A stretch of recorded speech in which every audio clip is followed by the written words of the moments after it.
But thank you to everybody who is here and who joined. We've got a great webinar today for you with Phil Nadel. Hi, Phil. Hi, how are you, Lou? Great. And Matthew Lemerle. Matthew? Well, I know Matthew will be joining shortly. Let me just make sure that everybody is in. So Matthew, let's see. Okay. I assume Matthew will be starting coming in soon. But the purpose here of the call is to discuss a bit about the Angelus system, how it works, and and how best that investors should be leveraging the platform. I first started my first syndicate in 2015, and I have found it to be, since that time, it's continued to grow and improve. Obviously, a major part of the ecosystem around the world, particularly 20% of all startups in the Valley go through AngelList. And we're excited that Phil joined. Phil, how long have you been participating on AngelList? Oh, about 8 years now. Oh, wow. Okay. And maybe actually I'm sorry, it's closer to 9 years. Yeah. Wow. And so now Matthew's been promoted. Hey, Matthew. Hello, how are you? Good. Good to see you all. Welcome. And again, apologize for starting late. And so, again, the idea is, for both of you to give an overview about what your experience has been, and what you think are the best ways for investors to leverage AngelList to get into the best opportunities. I'm sure that you'll each have interesting perspectives, and the ideas for each of you are going to be speaking, and for the audience, both Phil and Matthew will be speaking for about 10 minutes each. And when they're done talking, we'll open it up to Q&A from the audience. If you have a question, we will make you a panelist so you can ask it yourself and interact with them as well. So with that, I'm going to turn the screen over to, make Phil a panelist. So Phil, do you have slides to share? No, I don't. I'm just going to speak. No slides. Okay, then terrific. Okay, so I appreciate the introduction, Lou. And so I've been managing the Forefront Venture Partners Syndicate through AngelList for about 7.5 years now. Before that, I was doing some individual investing on AngelList before they had the syndicate feature. And what's great about syndicates on AngelList for investors is that the syndicate leads, like myself, do all of the deal sourcing and all of the vetting and due diligence, negotiating, and all of that heavy lifting, and then make opportunities available to investors that they wouldn't otherwise have. They wouldn't be able to access. So because we invest a large amount into each company, we have access to a lot more deals than someone individually who might invest $10,000 or $20,000. And we see literally thousands of deals a year, and we invest in about 6 or 8 of them. And we do really in-depth due diligence. And this benefits, of course, the individual investors who invest with us, because they get to take advantage of that. In addition, we are really focused on communication. So one of the challenges is when you invest in a startup individually, trying to get updates from the company on a regular basis can be very challenging. Many companies won't do it. We negotiate for this right upfront in writing. Every company we invest in grants us that right, and they provide monthly in-depth updates on what's happening with the company. And that's really meaningful to a lot of our investors, because they want to stay up to date on the company. They don't just want to invest in it and forget it. They want to stay up to date. And so that's what we enable. And I'd say another interesting opportunity through syndicates that we offer is the opportunity to really help the companies we're investing in. So we look to invest in companies where we can add a lot of value beyond just the capital we're investing. And we have such a tremendous group of investors with all kinds of relevant and valuable experience that they've been able to help the startups we invest in with all kinds of things like customer referrals, talent acquisition, further capital raises, strategic advice, all kinds of things. And that's been really a game changer for our portfolio companies because not only can they access capital from us, but they're able to significantly scale their business with help from our group. So we look for those opportunities, and fortunately, our community of investors has been really eager to help the portfolio companies. There's certainly no requirement in that regard, but there's, but it's it's certainly welcome. So I guess those are a few things I would share. I think that from a syndicate lead perspective, from my perspective, AngelList is a terrific platform in that it simplifies the administrative and back office burden that we would otherwise face. It just makes everything so much easier, and it does for the investors as well. And so it's been a terrific platform, and there are a lot of opportunities available on AngelList, but I would suggest to just be discerning about which syndicates you align yourself with and which ones you invest with, because some are really focused on doing this full-time like we are, and others do it as more of a part-time type of thing, and they're not as dedicated to it. So you want to work with a syndicate that's really exclusively a syndicate like we are. So I'll pause there, and but happy to answer any questions you have. So just a few questions, Phil, and then we'll turn it over to Matthew. But first, how many LPs do you have today? Today we have just over 2,100. Wow. And do you know how many of those have actually participated in one of your deals? Most of them. I don't have the exact number, but it's a vast majority. And when you, talk with them, do you make any suggestions in terms of, do you suggest they invest in every deal, or do you suggest that they, look at it on a deal by deal basis? Oh, that's a great question, Lou. So we certainly would suggest that investors look at each deal on a deal by deal basis, decide what resonates with them, what sounds good to them.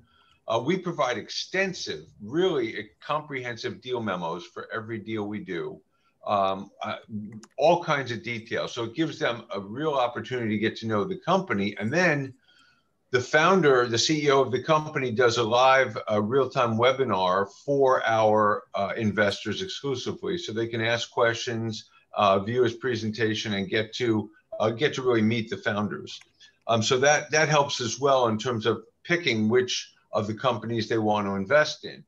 But I will just say one caveat. I think personally that portfolio theory is really important. Diversity in your portfolio. So if you're planning to just make one or two investments, I think that that's much riskier than if you have a portfolio approach and decide to invest maybe smaller amounts, but across 10 or 20 or more companies. That's the way that you really can optimize your potential gains. So while it's fine to pick and choose which companies to invest in, I would still advocate for taking that portfolio approach. Okay, I think that makes total sense. And lastly, and then we'll turn it over to Matthew. Obviously you've done a lot. How many deals have you done to date, did you say? Well, we've invested in 76 companies through the syndicate, and we've done a bunch of follow-ons as well through the syndicate. So, but 76 companies in total. And so when before obviously you bring it live, I assume that you have an estimate about the participation that you'll get, and I was just wondering what factors that you look at when you think about how much participation of the 2,100 backers. Yeah, I mean, we look at it more in terms of the dollar amount that will be raised, and the average has been around between 500,000 and 750,000 per deal. We have some that have gone up to $1 million, so we have a pretty good sense, but we never know exactly. So we always get an allocation of somewhere between 500,000 and $1 million. And then we let the investors decide, but we can't commit to an exact dollar amount. But that's been sort of the range that we've experienced. And just to continue on with that, just for one last question, what is it that you see as kind of the major drivers of that of that participation rate, and what do you think, from your perspective, that investors are missing in terms of participating? That if you were on their side, what you would be looking at that you've seen that most are not looking at? Sure. So, I mean, the first thing is that we only invest in post-revenue companies. And personally, I think that's an important trigger to look for, because there's a real inflection point around pre-revenue and post-revenue. And we think there's much more value to be had waiting for post-revenue and waiting to see an early indication of product market fit before investing. So to your question about sort of what gets investors excited, I think when a company is demonstrating some early product market fit and showing that they've identified some scalable customer acquisition channels that are efficient early on, that's exciting. But also, sort of more generally, investors want to see a product, a service that's innovative, that's exciting, that's new, that really solves a problem for its customers, is addressing a serious and significant pain point. And I think like anyone, if you see a solution like that, you gravitate towards it. And so our investors look for those kinds of opportunities that are already scaling, or starting to scale, already showing some good growth, good lifetime value to customer acquisition ratios, and really showing that their customers like the product, a low churn rate, all of that. So all the metrics that we sort of look at.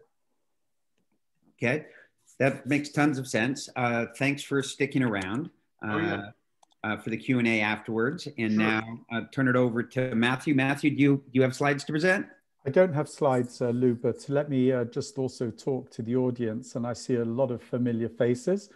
And I know we're also recording this. Of the people online, I know a lot of you, and thank you so much for already participating in blockchain co-investors and Fifth Era. But I also see a lot of people that I've never met, which is probably one of the beauties of AngelList. As a little bit of context, Lou, you know that I've been involved with Keiretsu, the world's largest angel group, for 15 years now, actually over 15 years.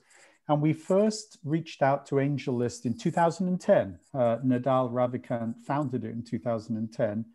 And we sat down with him then to try and figure out how we could collaborate. And I think it's fair to say back in 2010, almost all of our deals, and last year Keiretsu did 300 deals, all of those deals were paper-based. And we had members who were meeting in forums, they were reviewing companies, doing physical, in-person due diligence, and then writing it up. And the deal terms were paper-based, and the members basically, went ahead and invested in a traditional way. And we didn't really see the advantage of AngelList. And at the time, I think the backside of AngelList really wasn't well developed. But the years have gone by, And I think the beauty of Naval's vision and invention is that it's now really demonstrating the power of a digital world and digital investing. And I saw that last year in the 2020 AngelList annual report, they backed 3,500 companies through the platform. They now have 77 unicorns that have grown up on AngelList. And they actually have a coverage of about 50% of all of the venture-backed companies in America. So this is amazing. And in the same time frame, we at Keiretsu have grown enormously, but last year we backed 300 companies. So he's outdone us by 10x. And I think that speaks to some benefits that the AngelList platform provides, some of which Phil just mentioned, which we should take advantage of. And so let me just recap those. I think Phil did a great job of explaining them, but one of them is it's an open platform. Any accredited investor can join. They get to choose which syndicates they want to participate in and what deals they want to back. And then there's the increments of investment are extremely low, set by the syndicate lead, but often as low as $1,000. Very typically $5,000, which is very low. Many times when we see companies, they don't really want to check less than 50,000. And then the back end has become super efficient. And AngelList SPVs can be created for next to nothing. And whilst AngelList does take a good chunk of the upside, 5% of the carry, nonetheless, you can do a very small SPV, a few $100,000, whereas in the paper world, you can't do that. I mean, to do a proper multi-class SPV vehicle, which we have at Fifth Era, costs you quite a lot of money. And each class of that SPV requires in the order of $750,000 to have been raised just to break even on its accounting, bookkeeping, and legal costs on an annual basis. So having said all of that, now just double clicking on why we're doing it. So, blockchain co-investors, our goal is to be the world's leading blockchain investment platform. We already have the leading venture fund of funds. We are investors in about 250 blockchain companies through the 20 blockchain VCs we backed. And we're very fortunate that we're investors in about 20 of the emerging, 20 of the blockchain unicorns, the Krakens, Coinbases, Circles, and so on, across all of our investing activities. So we feel like we're really well positioned. We think we've got unparalleled deal flow and opportunities coming to us, and follow-on rounds through the VCs we back. And for the most part, our investors, if they are wanting to participate, they can do it because we show them the deals when we see them. But there are certain categories of deal and certain categories of investor that we felt AngelList was a great fit for. In terms of deal flow, some of the deals that we're seeing are very, very early. And for a variety of reasons, they may not meet the filters for our large SPVs at blockchain co-investors. Our large SPVs are typically doing 1 to 3 million. But we need to, we've defined some filters, and I won't go through all of them right now, but the truth is some of the very attractive opportunities don't meet all the filters. The second is we can't always get a large allocation. And as Phil said, the beauty of the AngelList platform is you can actually make it cost effective all the way down to $100,000. So, if a handful of our investors want to participate, or if they only want to put very small amounts of money in, we can actually do a deal on the AngelList platform that we couldn't do off it. And then the final point, of course, is that we also want to expose our deal flow and opportunities when it's appropriate and when we have sufficient capacity. The company's given us a large enough allocation. We want to participate, show that to the AngelList members more broadly defined, and get to know them, and hopefully some of them will join us in the main vehicles that we have. And then the final one, which I should have begun with, is of course we've known Lou Lou Kerner, who's hosting today. We've known Lou since business school, and Lou sort of carved out a really interesting role as one of the leaders of what was for a while the largest of the AngelList syndicates, Gil Penchina and Flight VC and the Israel syndicate. And Lou came to us and sort of said he wanted to collaborate. And Lou is as passionate as we are about digital monies, digital assets, blockchain, crypto, and so on. And so we said, let's go ahead and do it. But I probably said too much. I'm saying some of this for all of our blockchain co-investors, fund investors who are on the line. But I'm also here to learn from Phil because I'm new to co-leading an AngelList syndicate on AngelList, and I also want to hear the best practices from Phil. So let me hand it back to you, Lou. Hey, thanks, Matthew. And as you're newer to the ecosystem, what's been the biggest surprise for you as as a syndicate lead and putting the deals on AngelList? Yes. I think you completed 2 deals so far and more in the pipeline. Yes. Well, I'll tell you, the surprise to me was that most of we're already over a couple of hundred, a lot less than Phil, but we only started a few weeks ago. Most of those 200 people I don't know, and most of them are not currently investing with blockchain co-investors.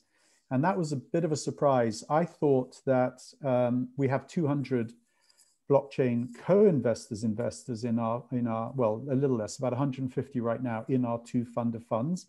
And I had just presumed that they would all already have an AngelList account or would create one, because I didn't want them not to be exposed to any of the deal opportunities. And so to put that into context, things like Uphold, we'd already done as an SPV, Wire, we've already done as an SPV, but conversely, DAP Radar and Value, which will go live shortly on AngelList, these are deals which I think are fantastic, but they don't quite meet the filters, and we don't have a big enough allocation to do a full SPV. And I don't want any of the blockchain co-investors to feel that we're disintermediating them or not showing them the deal flow. So a bit of a shock for me and a wake-up call was actually very few of our 150 blockchain co-investors have actually connected through on the syndicate.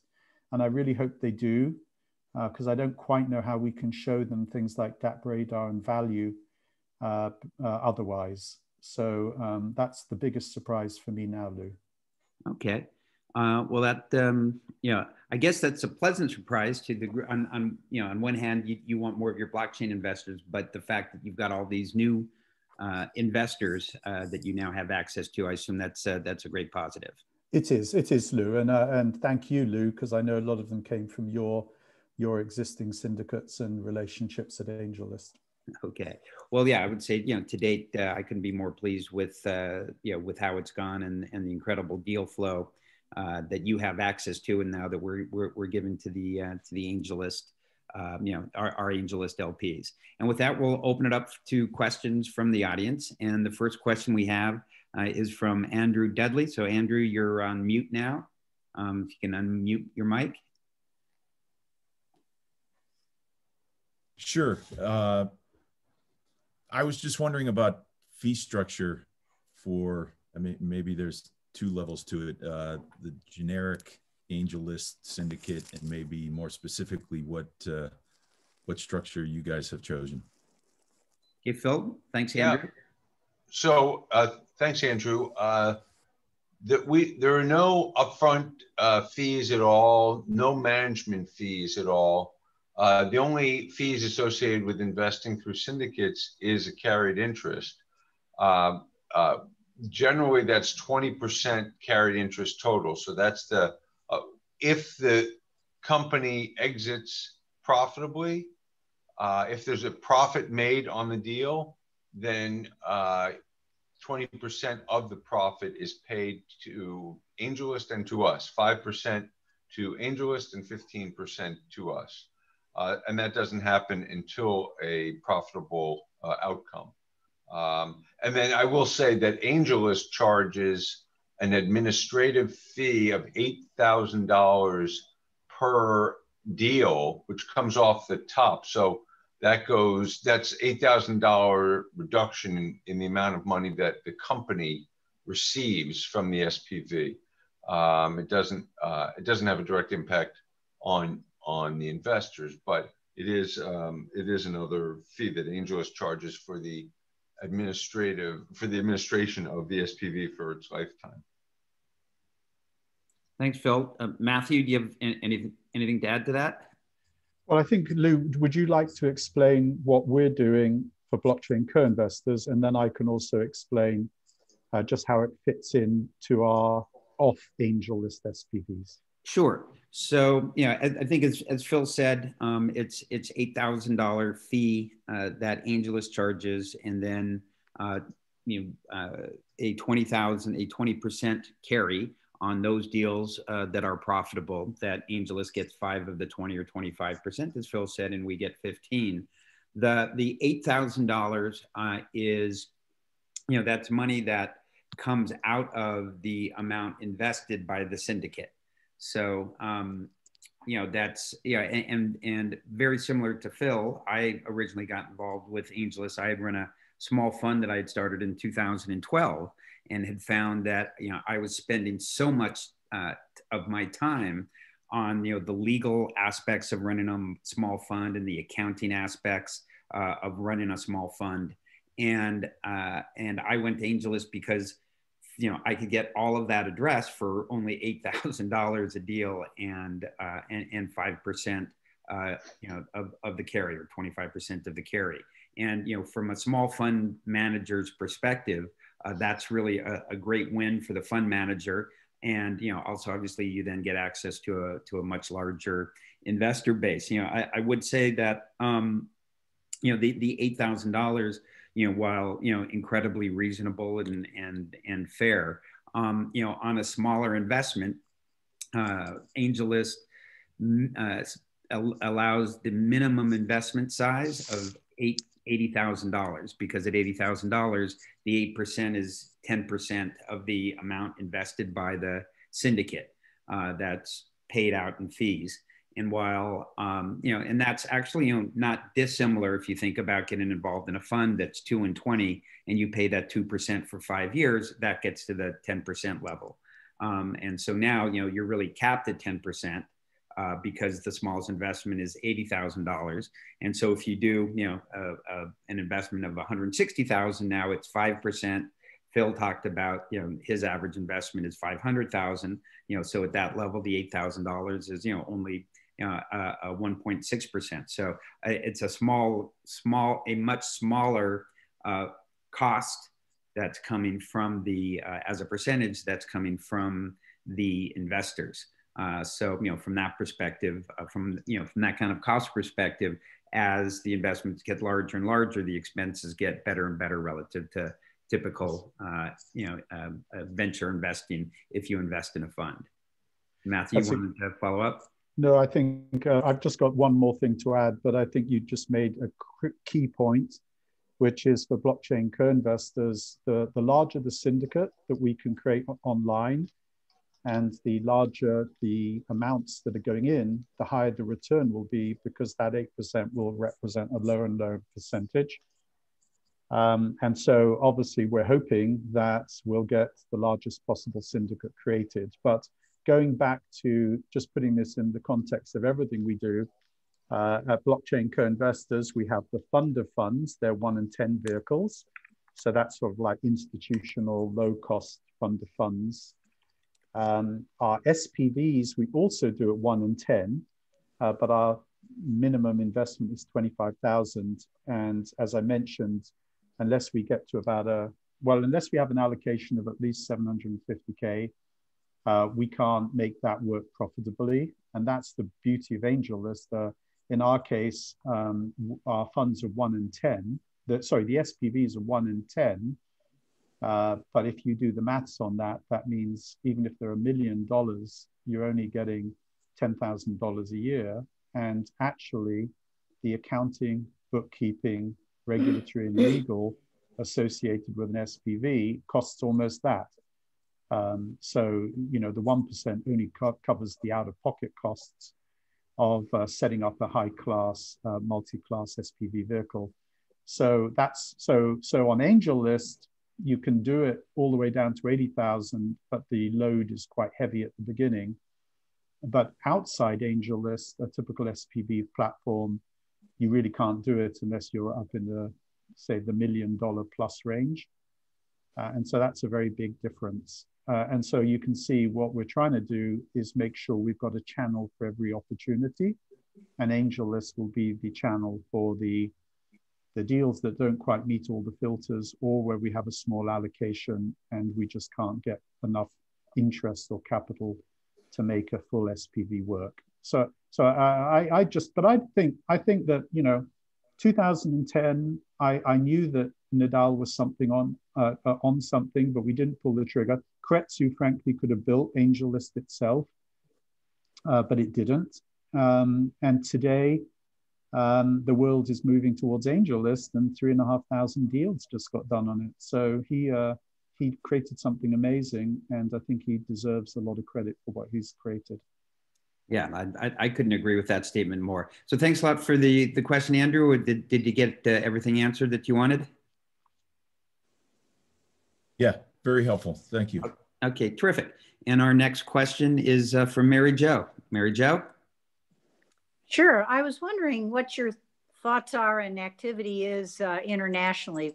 We're seeing more and more international deals in Kretsu, and actually the valuations, especially out of Israel, Sweden, Istanbul, Turkey, are quite attractive. So what's your thought in the future? Matthew, you want to start with that one?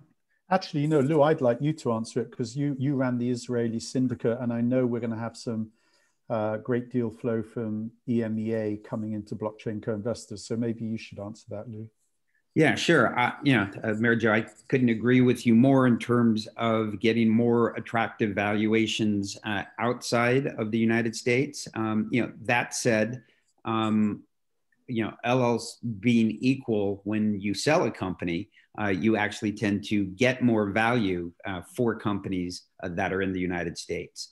So, I'm not sure that at kind of a relative value that you're necessarily getting, dramatically better value from outside of the United States. That said, obviously the world is flat, and particularly, I think in the area where where Matthew and I and our syndicate is in crypto, it's not only is the word extremely flat, but from a regulatory standpoint, it's actually quite difficult sometimes to build the kind of companies you want to build in the United States. So we're seeing, a lot of companies, a lot of smart people actually leave the United States and for elsewhere in the world, largely, Asia, Singapore is probably, the place they go to most, Hong Kong second, but sprinkled throughout Asia, as well as other countries,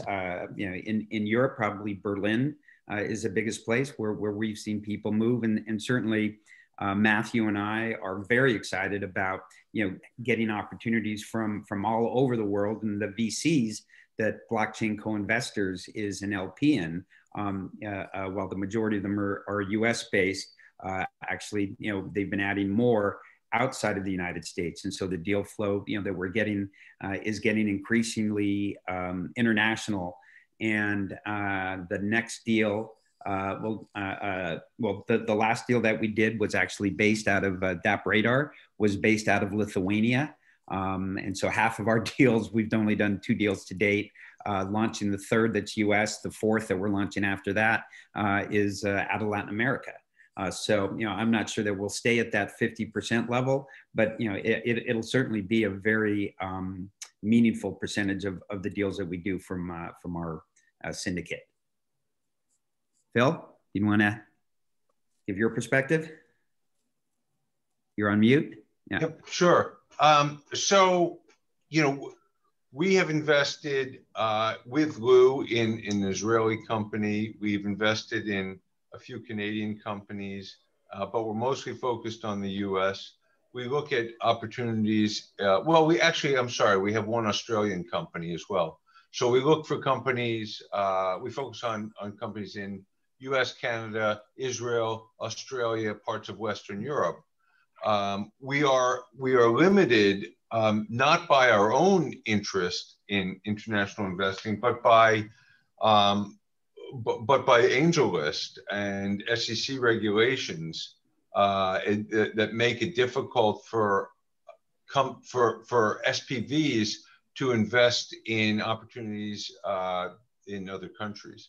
And so we would love to invest more internationally in other countries if we had the opportunity, but unfortunately we don't. We're sort of limited. So those are the countries that we focused on. And I do agree that there are some great opportunities. I mean, Israel is unbelievable in terms of the innovation going on there and all the startups. So we're very actively looking for more deals there. And Australia is sort of one of these markets that is quietly under the radar, where you can get great valuations and some really interesting companies. So we're looking there too. Yeah, and I would say, you know, my experience, Phil, I don't know if you ever have worked with AngelList on this, but when I started the Israel Syndicate in 2015, AngelList had actually never done a deal in Israel. And so when I brought the first deal, you know, their response was that, you know, we'll have to see if we can do deals in Israel. And, you know, it took them at that time, I don't know, maybe 2 weeks to get back and say, yeah, you know, we can do deals. We've already, you know, we've done all the paperwork that we need to do, and you can launch it today. And we just did a deal, or actually, you know, we have, you know, the Lithuanian company, you know, they were able to approve as well. So I don't know if they had already done a deal in Lithuania. I guess I assume they have, because we weren't put on hold. But, you know, there is the opportunity, I guess, to add new countries that they don't have yet, potentially. Yes, yes. And what we typically do is we'll run those opportunities by AngelList and just say, you know, have you done one in this country? Or if not, can we do one? And they'll do some research and get back to us one way or the other. And so some countries they've approved, especially those in Western Europe, some of them, but many others they haven't. I mean, there are plenty of opportunities in Asia, in countries that they have not allowed. So so you're right, you know, and we do that, go through that process, but it's still limited. Okay. Mary Jo, did you get your question answered? Yes, thanks very much. Okay, terrific. If anyone else has a question they'd like to ask, put it in the chat room and we'll open up your mic and let you ask it directly. But we still have a little bit of time, and I've still got, I think, some interesting topics to discuss. You know, Phil, one of the things that you said was you talked about the value add of your syndicate, you know, and not just yourself and, you know, your partners, but you seem to discuss more the members of your syndicate who have, you know, provided value to the companies you invested in. Can you talk a little bit about how that works? You know, and, sure. And how you sure.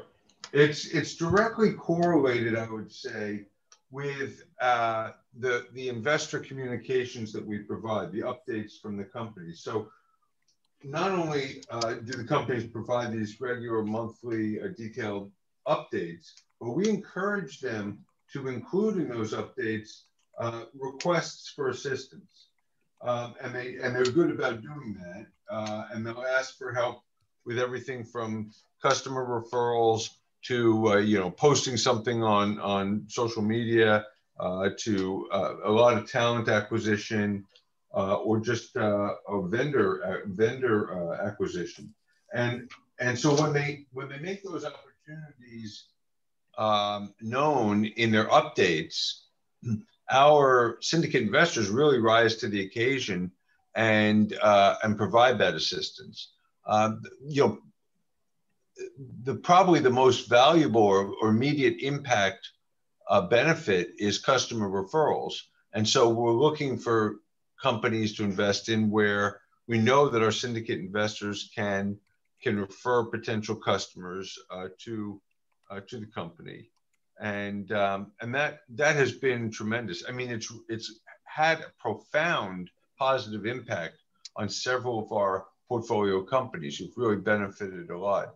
And also, companies, a lot of our syndicate investors are executives with major tech companies. So our portfolio companies that are looking to forge relationships with those major tech companies have a much easier time of it when they connect with one of their investors through the syndicate who happen to be an executive at those companies. And that's happened also many times with all the major tech companies. So that's been a real benefit too. So those are just some of the ways that we help. And I guess I didn't talk much about tech or talent recruitment, but companies at this early stage are aggressively hiring typically when they're growing, and our syndicate investors have been really helpful in terms of referring all kinds of talent to the company, product managers, growth hackers, developers, all kinds of things, and that's been helpful as well, because they come with that endorsement from someone who's an investor in the company, which I think is valuable. So I hope that's helpful, Lou.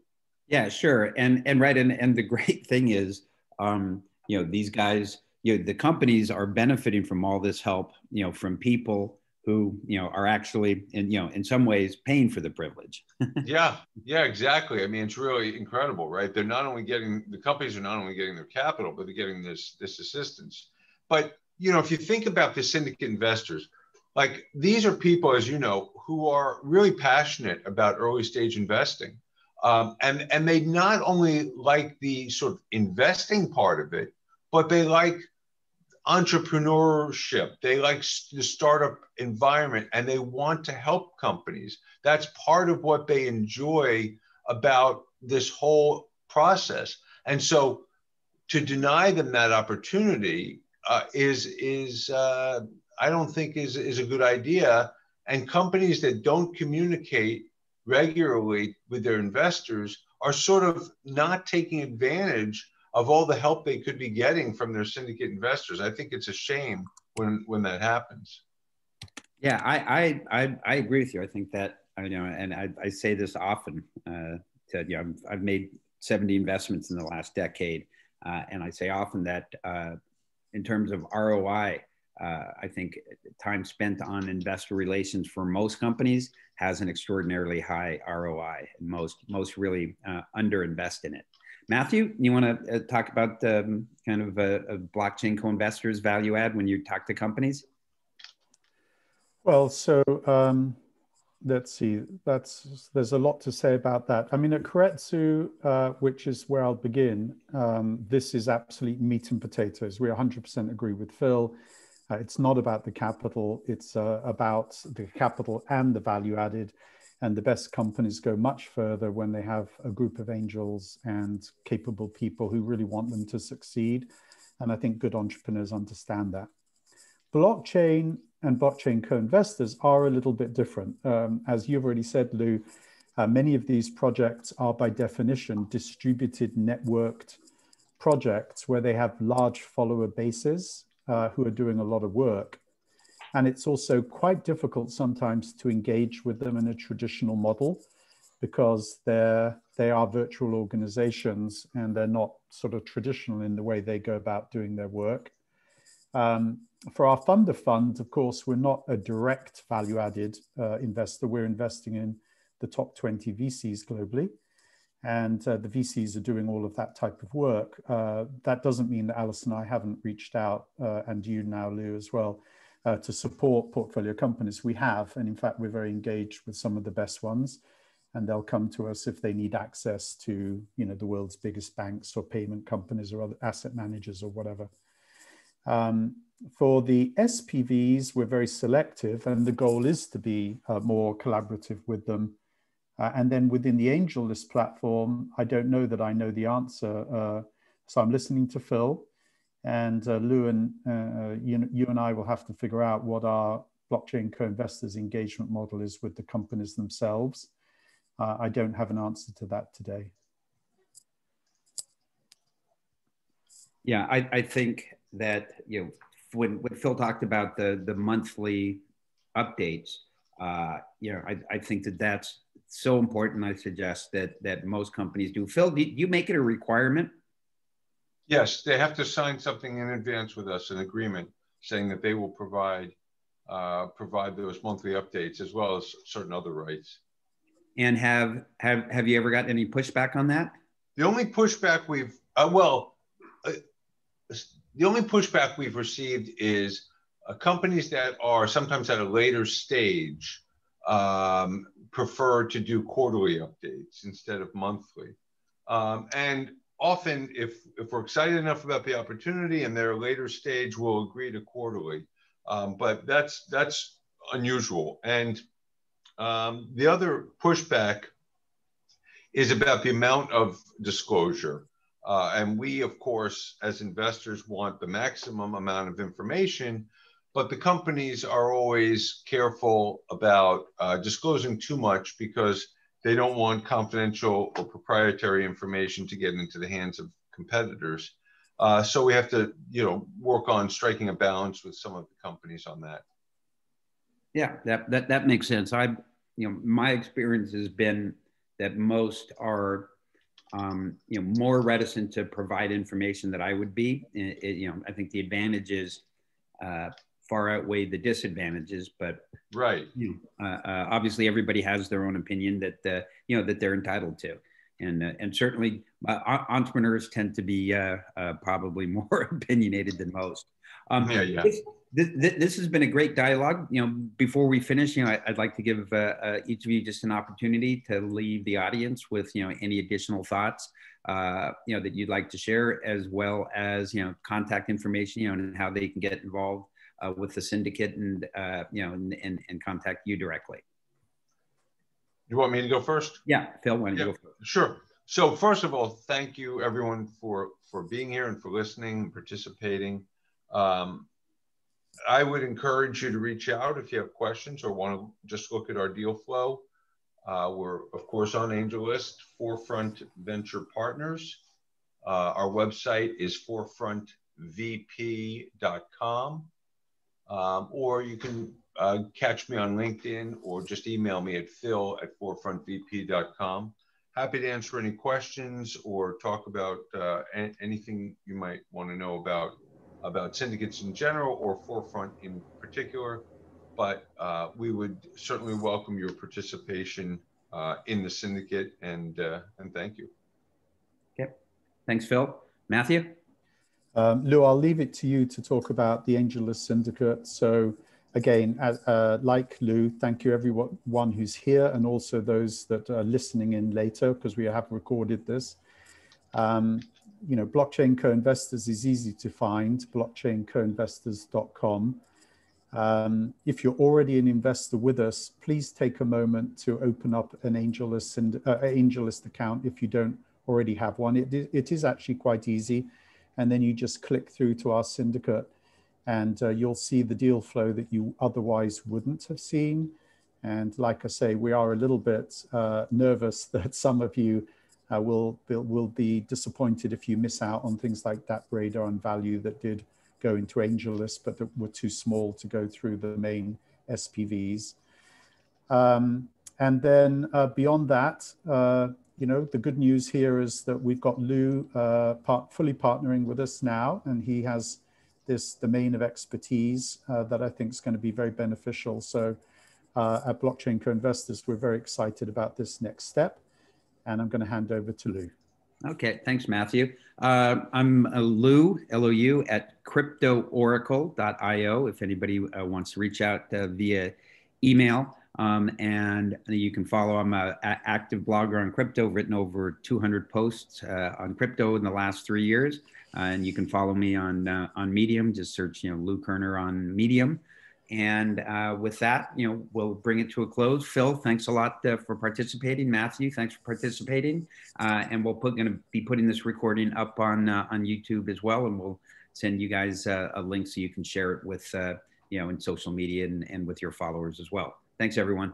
Great. Thank you, Lou. Thanks, everyone. Thank you. Bye-bye.